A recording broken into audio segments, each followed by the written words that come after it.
abordagem sobre a cadeia alimentar, o convidado é o engenheiro Pedro Santos. Muito obrigado e bem-vindo também a este encontro. A cadeia alimentar é um dos segmentos muito importantes, já que estamos a falar desde a produção até a altura em que chega ao consumidor final, passando necessariamente por todo um processo de transportação, o pequeno retalhista, o grossista, enfim, se quisermos vamos até a área de transformação. Esta abordagem sobre a cadeia alimentar será apresentada num modelo diferente dos demais até agora. Será uma autêntica palestra, onde vamos prestar a máxima atenção para que depois possamos colocar as nossas inquietações. Assim sendo, agradeço a vossa atenção. Muito obrigado, Sr. Engenheiro. Muito obrigado. A seguir ao nosso almoço, cabe-me a mim tentar que não adormeçam. Esse é o grande desafio que o Zé Bocaça me lançou.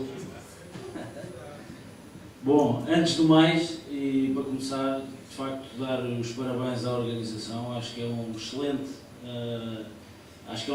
tema e gosto muito desta frase, que em tempo de crise nós falamos de oportunidades. E é, de facto, sobre oportunidades que me foi lançado o desafio, enquadrando naquilo que é a cadeia agroalimentar.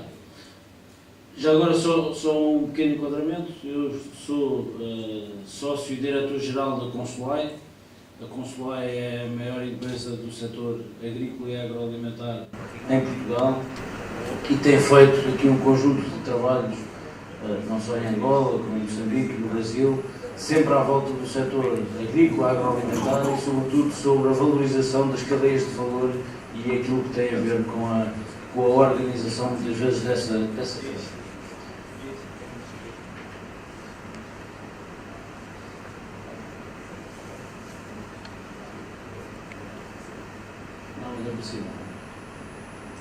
Bom, pronto, quando falamos de cadeia agroalimentar, e temos estado a falar isto sempre de manhã, não nos podemos esquecer que estamos a falar de um conjunto muito variado de agentes que vão desde os fornecedores dos inputs agrícolas até ao consumidor final. E, portanto, nesta cadeia que é feita de vários agentes, temos um conjunto de valores, um conjunto de processos sobre os nossos produtos alimentares que devem chegar ao consumidor final e já vamos perceber que ao longo da história, há bocadinho o professor Carlos Noel falou um bocadinho disso, ao longo da história foi mudando quem é o agente mais importante e que no fundo puxa por esta fileira e puxa por esta organização. Só dar uns números, estes são os números macro em termos mundiais. As indústrias dos inputs agrícolas valem no seu conjunto qualquer coisa como 400 bilhões de dólares. Está muito concentrada em poucos players, aquilo que são os produtores dos inputs agrícolas, e são empresas geralmente de grande dimensão, com grande investimento em investigação e desenvolvimento e apontando para uma margem na ordem dos 10-15% mediante a sua atividade, uns pode ser até ligeiramente mais. A produção é um setor fundamental, como todos sabemos, mas é um setor muito atomizado. Ela é caracterizada exatamente por esta característica de ser ser fortemente atomizado e, portanto, ser com várias culturas, várias realidades, várias tipologias de agricultores. Nós falámos de manhã e há um forte peso dos camponeses na agricultura angolana. Estes camponeses, geralmente, dentro deste sistema, acabam por ter um papel sempre menos importante, no sentido em que têm uma percentagem pequena daquilo que é a produção, mas têm um fator social e um potencial para poder entrar no sistema bastante interessante, como iremos ver à frente. Para além disso, as margens são muito variáveis e dependem muito das culturas. Nas commodities, portanto, naquilo que são os produtos mais generalizados a nível mundial, estamos a falar geralmente de margens de comercialização muito pequenas, estivemos a falar de produtos diferenciados, com culturas permanentes, com investimentos maiores, a partir da margem é necessariamente maior. Depois vêm os comerciantes, que entenda-se aqui também todo o papel da agregação e muitas vezes da primeira transformação, por exemplo, secadores de milho. Estamos a falar de margens relativamente pequenas, também são muitos players a nível mundial, que depois integram na fileira, nesta cadeia, a indústria a seguir com um peso muito relevante também em termos de vendas, muito mais concentrado do que a produção necessariamente e mais concentrado que a própria comercialização, e estamos aqui a falar sobretudo da segunda transformação, e isto, desta questão da primeira e da segunda transformação, faço só aqui um parênteses. Esta definição da agroindústria é sempre uma definição complicada, eu não quero entrar muito nisto, mas para percebermos, muitas vezes a primeira transformação está muito mais associada à agricultura e a segunda transformação está muito mais ligada à indústria, e esta separação nem sempre é lineada em vários contextos. Nos Estados Unidos há uma leitura, na Europa há outra leitura, enfim, depende bastante do que é que queremos definir e, portanto, em termos mais genéricos, quando falamos em agroindústria, falamos sempre naquilo que tem a ver com a transformação de um produto alimentar de base. E depois temos os retalhistas, que são muito poucos, muito mais concentrados, com uma margem de comercialização na ordem dos 5 a 10%, e temos aqui grossistas, lojas, supermercados, hipermercados, etc. Para perceber um bocadinho, este sistema, durante muito tempo, teve sempre focado e visto como uma fileira, a fileira agroalimentar. A fileira agroalimentar, em muitos países, começa sempre um forte pendor dos agricultores, são os agricultores que, no fundo, põem a fileira a funcionar, sendo que, num estágio um bocadinho à frente, de facto, são as agroindústrias que têm a capacidade depois de dar instruções e, no fundo, comandar a produção agrícola para conseguir pôr a funcionar a fileira. Esta abordagem hoje em dia é uma abordagem muito mais focada naquilo que tem a ver com a cadeia de valor, e essa cadeia de valor é uma cadeia claramente comandada pelos consumidores e pelo retalho. Portanto, o retalho hoje em dia assume uma relevância cada vez maior e a capacidade que tem de influenciar depois todos os elos da cadeia para trás e influenciar todas as decisões de produção. Portanto, esta é a realidade, sendo que, se olharmos para o subsetor da indústria agroalimentar, estamos a falar de um setor altamente, com uma relevância absolutamente estrondosa em todas as regiões do mundo. Na Europa, por exemplo, representa qualquer coisa com 15% do emprego da indústria, num total de 4,2 milhões de pessoas envolvidas em mais de 250 mil empresas. Portanto, é um setor absolutamente estratégico na economia europeia. No caso mais particular de Portugal, assume uma contribuição na ordem dos 4,5% do PIB, integrando aqui a agricultura, e um volume de negócios na ordem dos 14 milhões de euros. E emprega mais de 600 mil pessoas de forma direta e indireta. Portanto, estamos a falar de um setor absolutamente crucial para a larga maioria das economias. E olhando para Angola, percebemos que o peso ainda não é o que pode ser. E, portanto, se olharmos para a composição do PIB, já foi falado de manhã, mas só chamar a atenção, por exemplo, no PIB não petrolífero, o conjunto das indústrias extrativas representam menos que o volume da contribuição do PIB da construção. Portanto, isto é bastante revelador da pouca industrialização que existe ainda no território angolano. Se olharmos para o emprego, percebemos que a evolução do emprego, naquilo que tem a ver com a indústria transformadora, em que a indústria agroalimentar é uma parte dela, percebemos que ainda tem um peso muito pequeno, sendo que aqui, para termos uma ideia, estes dados ainda apontam para valores de 80% de peso de pessoas na agricultura. Percebemos que, se calhar, não são pessoas que trabalham na agricultura, são pessoas que vivem e subsistem da agricultura. Mas se olharmos para o valor das importações, o valor das importações, de facto, é bastante relevante, sobretudo quando não há tanta produção em Angola, percebemos que temos aqui valores absolutamente, eu diria que estratosféricos para aquilo que é a realidade potencial de Angola. Há um peso do setor alimentar de 16,2% do total das importações, estes números de 2013, em que temos valores na ordem dos 900 milhões de dólares de importação em termos de carnes e miudezas, e temos valores na ordem dos 300 milhões de dólares de cereais, e os hortofrutícolas representam também cerca de 300 milhões de dólares. Isto são números que, de facto, devem ser combatidos, mas revelam, sobretudo, uma grande oportunidade para poder desenvolver este setor em termos internos. Se olharmos também para aquilo que são os investimentos que foram feitos pelo setor, isto são dados da Direção Nacional de Indústria, no fundo, durante uma década, percebemos que o setor agroalimentar e das bebidas representou qualquer coisa como 1.500 mil milhões de dólares de investimento no setor. Estamos a falar aqui de um valor na ordem dos 150 milhões de dólares por ano em termos de investimento do setor nesta década, o que é absolutamente excepcional, mas que devia de alguma forma se refletir em melhores indicadores em termos de performance do setor, o que ainda não está refletido. Olhando um bocadinho para os desafios e as oportunidades, percebemos que o setor agroalimentar vive aqui um paradigma que vale a pena olhar para ele e vale a pena perceber a grande possibilidade de desenvolvimento que pode liderar. Desde logo, não nos podemos esquecer, peço desculpa, não nos podemos esquecer que seremos, em 2050, todas as projeções, mais de 9 bilhões de pessoas no planeta. Em 2015, éramos cerca de 7, passaremos para perto de 10 em 2050, e isto implicará um aumento de mais de 50% na procura de alimentos.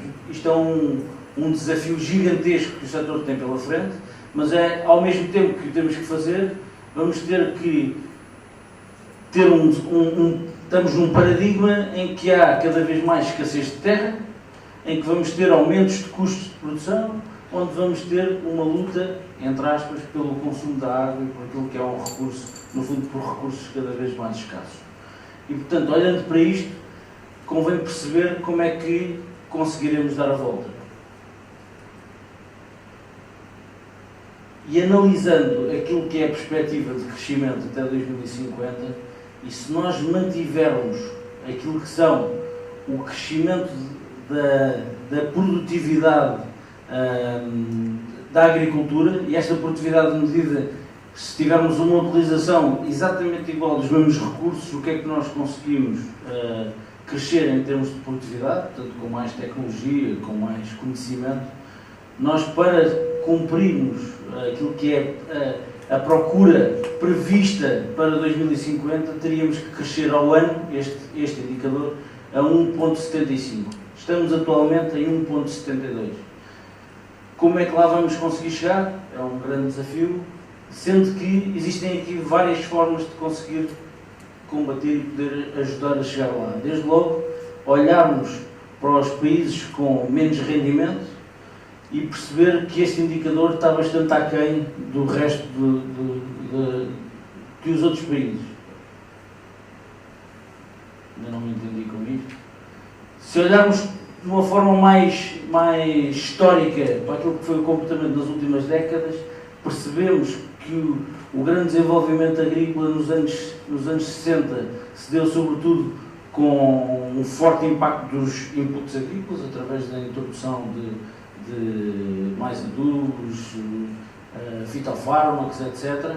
Depois essa evolução foi indo no sentido de reduzindo a quantidade de novas terras que nós pomos ao serviço da agricultura e aumentando bastante aquilo que tem a ver com o indicador da produtividade, que representa já, nesta altura, qualquer coisa como mais do que 2/3 da produção agrícola, advém desta capacidade de sermos mais eficientes e mais produtivos. Mas percebemos que se separarmos isto naquilo que são os países ricos dos países em desenvolvimento, percebemos que nos países em desenvolvimento esse ganho de produtividade ainda representa cerca de 1/3, sendo que a maior fatia ainda tem a ver com novas terras que entram em produção, que não estavam em produção e entram em produção, e que nos países ricos hoje em dia reduz a área disponível, reduz a utilização de inputs e, portanto, os ganhos são todos dos ganhos de produtividade. Ou seja, há aqui uma mudança de paradigma que, se olharmos para os países da África subsaariana e olhar só para este indicador, portanto, se olharmos só para este indicador e para as projeções de desenvolvimento do indicador, que está no tal 1,5 de crescimento, em 2030 só satisfaríamos, através deste indicador, 14% das necessidades alimentares da África subsaariana. Temos depois o crescimento das terras, mais inputs, etc. Portanto, mas de facto aqui há aqui um problema do lado da oferta que tem que ser necessariamente combatido com mais tecnologia, com mais conhecimento e com uma atividade agrícola cada vez mais profissional. Para além disso, e estava aqui também da questão da produção, como há bocadinho estava a referir, os desafios são imensos. Quer dizer, a África, por exemplo, no caso do leite, isto é um caso do leite, perceber o que é a diferença entre a percentagem, o peso que tem a percentagem de vacas com a percentagem de leite. Quer dizer, portanto, mostra bem o trabalho que pode ser feito e a eficiência, os ganhos de eficiência que ainda se podem conseguir para que se consigam resultados.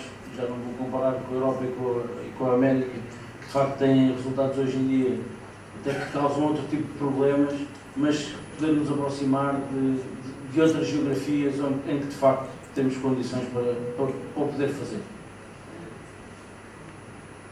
E por último, há esta questão das perdas da produção, esta questão do desperdício alimentar. Esta questão do desperdício alimentar é uma questão absolutamente crucial e que vai estar na agenda política necessariamente nos próximos anos. Demonstra bem que, por exemplo, em economias mais desenvolvidas, a grande perda, portanto, os grandes desperdícios dão-se no consumo. Portanto, há um desperdício do consumo. Na Europa, mais de 50% do desperdício é ao nível do consumo. Se olharmos para a África subsaariana, percebemos que praticamente 75% das perdas se dão ao nível da produção e ao nível do armazenamento e daquilo que é o processamento. Ou seja, só combater isto é um desafio absolutamente estimulante e que permitirá aumentar brutalmente aquilo que é a nossa oferta. Depois, vivemos num mundo cada vez mais urbanizado. Nós hoje em dia, 50% das pessoas vivem em cidades, a perspectiva é que em 2050 70% vivem em cidades. Portanto, isto é uma realidade transversal a todas as geografias e a Angola não fugirá desta realidade. O que se perspectiva que em 2030 mais de 70% da população angolana já esteja a viver em grandes cidades. Portanto, Luanda, que hoje em dia já é uma grande cidade, ficará ainda cada vez mais populosa e é uma cidade que precisa de ser alimentada. Portanto, isto é um desafio que o país deve corresponder. Mas ao mesmo tempo, cada vez mais o consumo é comandado por critérios de sustentabilidade. Cada vez a escolha dos consumidores, se pensarmos em mercados mundiais, isto é absolutamente crucial e, portanto, isto implicará ajustamentos ao nível de toda a fileira. Aquele indicador que há bocadinho mostrava da eficiência no uso dos recursos tem muito a ver com aquilo que foi necessário fazer por corresponder a uma expectativa por parte dos consumidores. Vemos, por exemplo, o impacto que as alterações climáticas têm, e estas alterações climáticas não só vão causar alterações ao nível das produções a nível global, uns com maiores ganhos, outros com maiores perdas, mas vai ter um impacto bastante substancial que mudará isto. Há bocadinho falávamos em risco e em seguros. Isto tem a ver com risco, são situações para as quais os produtores agrícolas têm que estar necessariamente preparados, mas também causam e também geram um conjunto de oportunidades.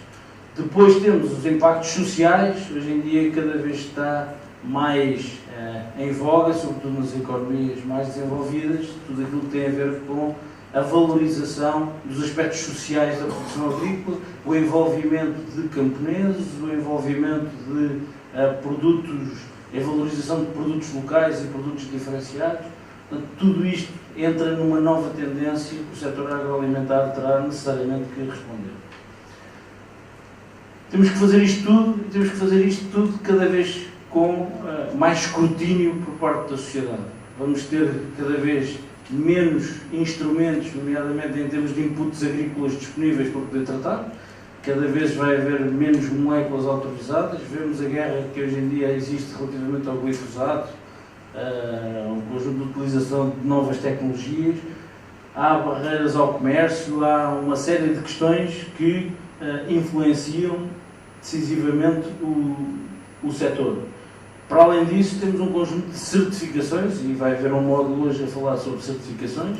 Eu tirei propositadamente isto do site da APSET, que é um dos parceiros do projeto, mas perceber a diversidade de certificações que hoje em dia estão disponíveis para os produtores agrícolas. E hoje em dia, se eu quiser ser produtor de hortofrutícolas e quiser ter a ambição de exportar para outras geografias, necessariamente vou ter que produzir segundo o Global Gap ou segundo um referencial qualquer de alguma cadeia de distribuição, ou mesmo uma cadeia como a Candando, que vai abrir atividade aqui em Angola, poderá tendencialmente ter um clube de produtores que terá um conjunto de regras e de obrigações que os agricultores devem responder. Temos também as novas tecnologias absolutamente essenciais no setor agrícola. Ontem alguém dizia, por exemplo, e isto implica um grande desafio em termos de capacitação das pessoas que estão envolvidas no setor. Quer dizer, é impensável pensar que nós, ontem alguém referiu isso, por exemplo, na pesca, a utilização dos GPS na pesca. Um pescador que hoje em dia não saiba utilizar a tecnologia de GPS não está quase minimamente habilitado a fazer uma pesca mais industrial, é impossível.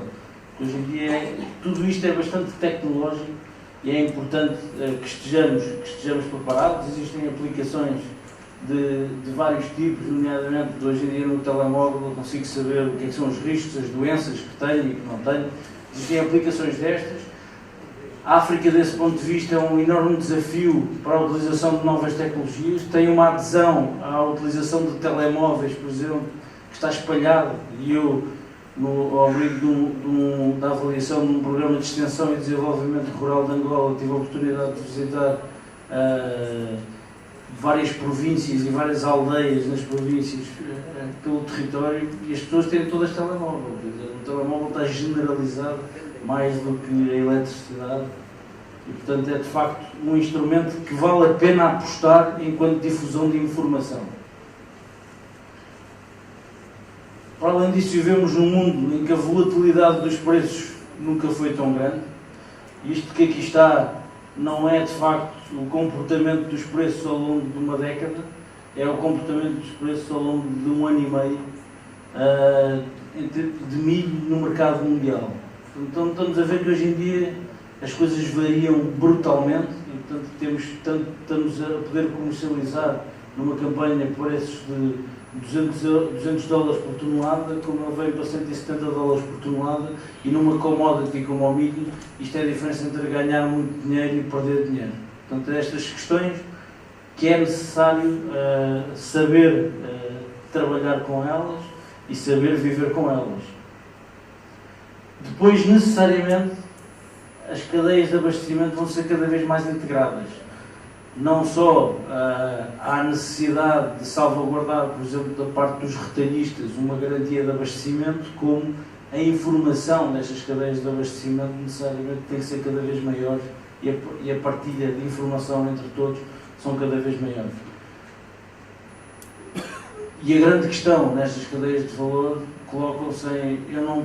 E isto tem muito a ver com a questão da própria organização da produção, que se falava, e há bocadinho falava-se da importância das associações e a importância das cooperativas, são absolutamente essenciais, mas eu, no trabalho, mais uma vez, que fiz da avaliação do Programa de Extensão e Desenvolvimento Rural, eu nunca vi tantas associações e cooperativas como em Angola.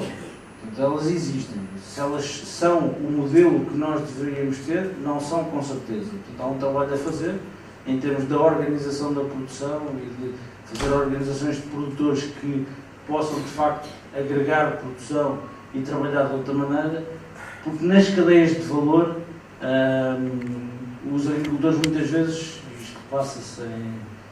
Eu próprio sou produtor agrícola e faço parte de uma cooperativa do oeste de Portugal, de Pera Rocha, e haveria a tentação, eu sou um pequeno agricultor, mas haveria a tentação de poder ir diretamente aos mercados e tentar fazer as coisas à minha maneira. E pensar em ter a minha fatia do bolo. Mas eu estou integrado numa cooperativa que agrega, são quase 450 agricultores, que em vez de fazerem as 100 toneladas de fruta que eu faço, fazem 25 mil toneladas, e portanto eu preocupo-me mais no tamanho do bolo do que no tamanho da minha fatia. Eu sei que a minha fatia é mais pequena, mas a minha fatia é necessariamente maior. Eu ganho mais dinheiro estando integrado, e isso é uma certeza, e é uma questão bastante relevante nas conversas que tive com vários agricultores em Angola, em que há uma dificuldade de percepção destas questões, e tive a oportunidade de participar há cerca de 3 anos num fórum sobre associativismo e cooperativismo, em que isto se ficou, e ficou bem notório as dificuldades que existem. Nestas cadeias de valor, como eu dizia há bocadinho, há uma diferença grande até na tipologia de produtos e na forma de organização da cadeia mediante o tipo de produtos. Se eu estiver a falar de commodities, vamos imaginar que estou a falar de milho, a forma de relação entre os diferentes agentes da cadeia é necessariamente diferente se eu estiver a falar de um produto para um nicho ou um produto bastante mais diferenciado. Quando trabalho em commodities, geralmente as decisões económicas de cada elo da cadeia são independentes do que é o elo a seguir. Eu sei que, enquanto produtor, estou integrado numa cadeia, se eu produzir mais ou menos, eu vou entregar, de certeza, essa produção, e essa produção há de ser valorizada. E, portanto, geralmente existe esta questão, coloca-se com produtos intermédios e, portanto, são geralmente associados a mercados menos sofisticados. Quando eu trabalho com mercados um bocadinho mais sofisticados, porque já têm um conjunto de padrões de qualidade associados, etc., eu vou ter que trabalhar com contratos, vou ter que negociar e contratar uma série de questões, e há então a tal tendência da tal cadeia de valor que eu vos falava, em que são de facto os elos à frente que puxam e olham para trás e vêm influenciar os outros elos da cadeia. Depois, arriscando-me e se calhar pondo-me aqui um bocadinho fora de pé, mas por isso é que pedi também à organização para poder falar agora, para dar o peito às balas para o próximo painel. De facto, arrisco e tentei lançar aqui um bocadinho aquilo que são desafios para Angola. Eu acho que há desafios básicos, numa questão mais macro, perceber se eu devo atuar numa lógica de quantidade ou numa lógica de qualidade. Eu acho que não há dúvida que Angola está neste campeonato, Portugal está necessariamente noutro campeonato, uma questão de dimensão, etc. Portanto, aqui estamos a trabalhar com base em preço, temos de ser altamente competitivos em preço e estamos a pensar em mercados de dimensão e de volume. Portanto, este é um campeonato que é completamente diferente do outro. Para além disso, e também mais uma vez a escolha é relativamente tranquila, eu devo apostar na produção de bens alimentares ou na produção desses bens alimentares associados a serviços ambientais, sociais, etc. Claramente Angola tem capacidade de estar aqui, estar ao nível do mercado global e afirmar-se em alguns produtos no mercado global. Outras geografias têm que trabalhar muito mais em mercados locais. Este dilema nem sempre quer dizer que é ou uma coisa ou outra. Eu consigo ter, na mesma geografia, conciliar as duas formas de trabalhar. Posso ter fileiras ou cadeias de valor em que trabalho claramente para o mercado global, como ter outras em que trabalho claramente para o mercado local, e isso depende muito da análise que se possa fazer. Do lado da oferta, o que é que são, isto é uma análise pessoal, do lado da oferta, o que é que são os grandes desafios? Eu tentei identificar aqui aquilo que me parecem ser 7 fatores que podem ser aqui, de facto, um constrangimento maior. Mas logo há bocadinho também já se falou da questão do acesso à terra.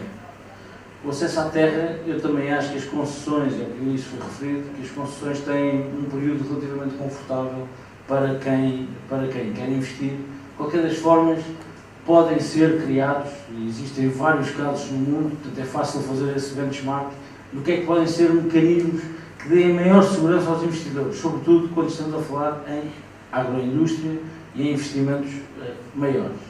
Depois a questão da irrigação. A questão da irrigação, eu até agora não abordei isso, mas é absolutamente essencial. Quer dizer, eu se puser água numa cultura, estou a multiplicar o valor, não só da terra, mas a minha capacidade de produção aumenta exponencialmente e, portanto, eu tenho uma capacidade de poder trabalhar de uma forma completamente diferente e, portanto, a aposta e a tendência é poder fazer projetos estruturais e até pequenos regadios que possam ter esta capacidade de aumentar a minha área irrigada. Depois, ao nível dos inputs, portanto, a criação ou a melhoria daquilo que são redes de distribuição que possam combater a pouca disponibilidade e pouca utilização de inputs agrícolas que hoje em dia acontece.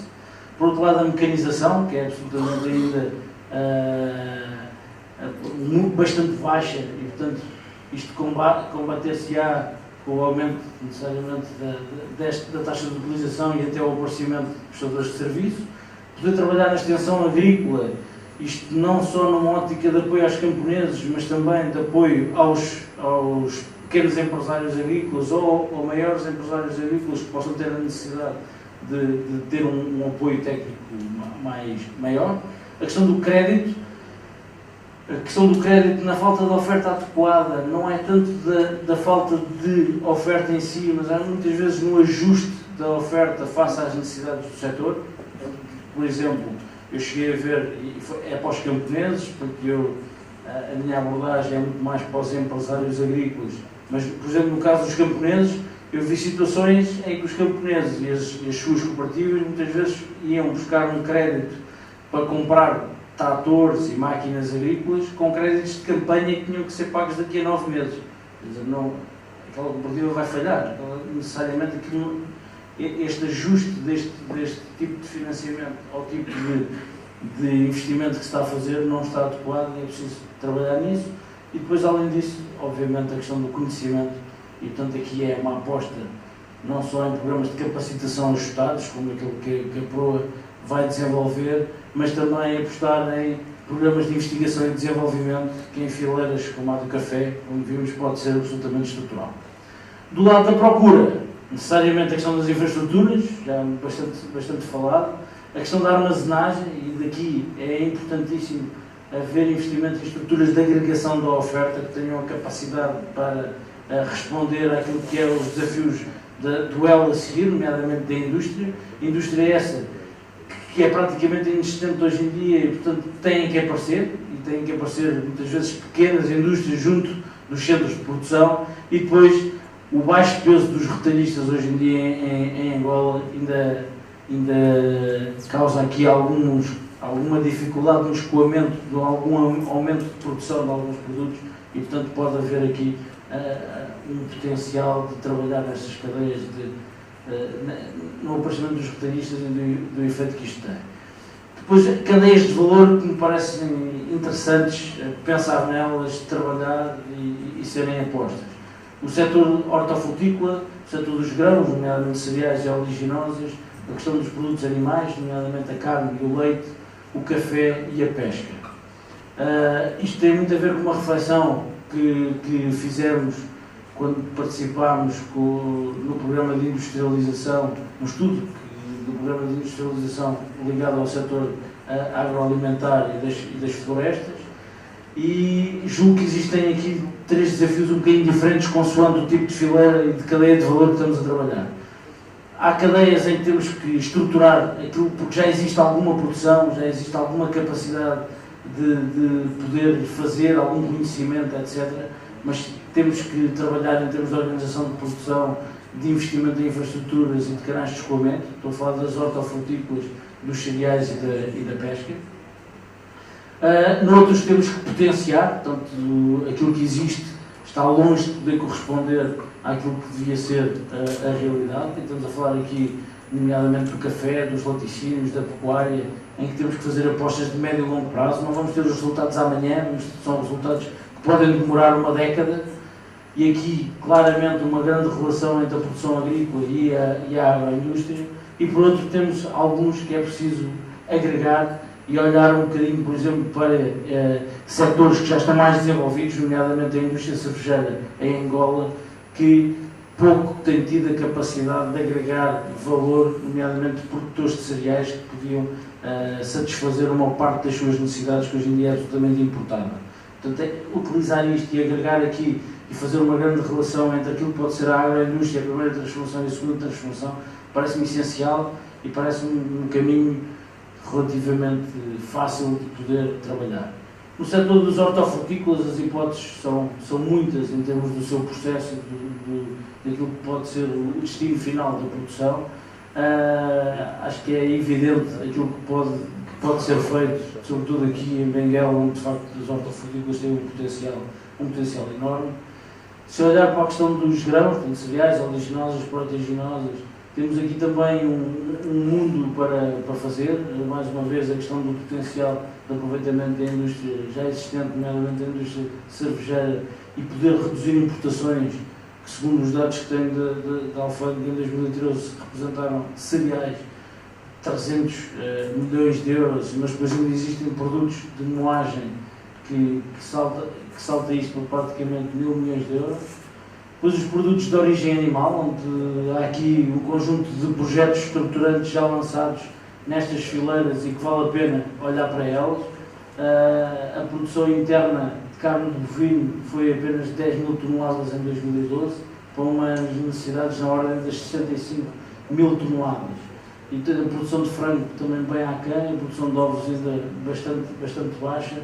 A questão do leite, no fundo há aqui uma questão genética, nomeadamente, que se deve trabalhar para conseguir pôr esta fileira a funcionar. Portanto, os investimentos são diferentes. A questão do café, que há bocadinho, eu julgo que se ninguém colocar a questão, eu colocarei ao Jorge, no próximo painel, o grande desafio, que já percebi que é um grande conhecedor do que é que pode aqui ser feito. Eu atrevi-me a pegar em alguns dados que já percebi que não estão necessariamente corretos, mas Angola pode ter uma disponibilidade na ordem dos 600 mil hectares, onde hoje em dia produz 12 mil toneladas, mas isto já foi bastante superior. Mas o Jorge poderá depois corrigir estes dados. E Angola tem a capacidade de produzir robusta, arábica e pelos vistos, um conjunto de outras variedades e de outras mudas que existem, que podem mais uma vez dar uma capacidade a esta fileira para um mercado que está a crescer e que pode ter a potência para pegar numa geografia em que não é só robusta ou só arábica e que tem a capacidade de desenvolver estas duas valências. A pesca, a linha costeira de Angola é mais de 1.600 km. Angola já foi líder na produção de farinha e de óleo de peixe. Hoje em dia a pesca é praticamente toda industrial, mas com frotas estrangeiras, mas o consumo que existe e o potencial que existe desta costa permite olhar para esta fileira com outros olhos. Qualquer uma destas fileiras, e porque a escolha delas, analisando alguns vetores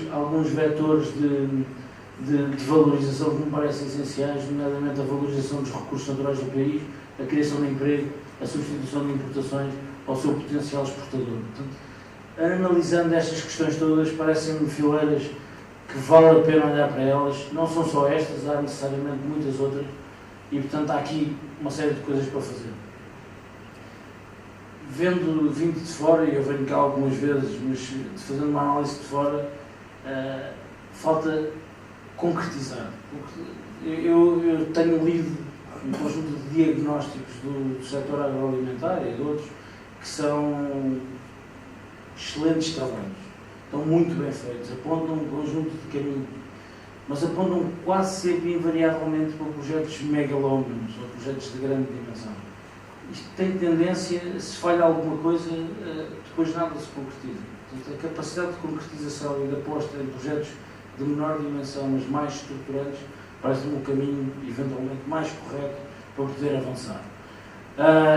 Olhar para o mercado e concentrar os esforços naquilo que são os produtos que temos capacidade de exportação e ter também e consolidar aquilo que são o papel do retalho na realidade angolana, porque eles podem ter uma capacidade de puxar por toda a cadeia de valor e quando isso acontecer haverá necessariamente uma pequena revolução agrícola no país.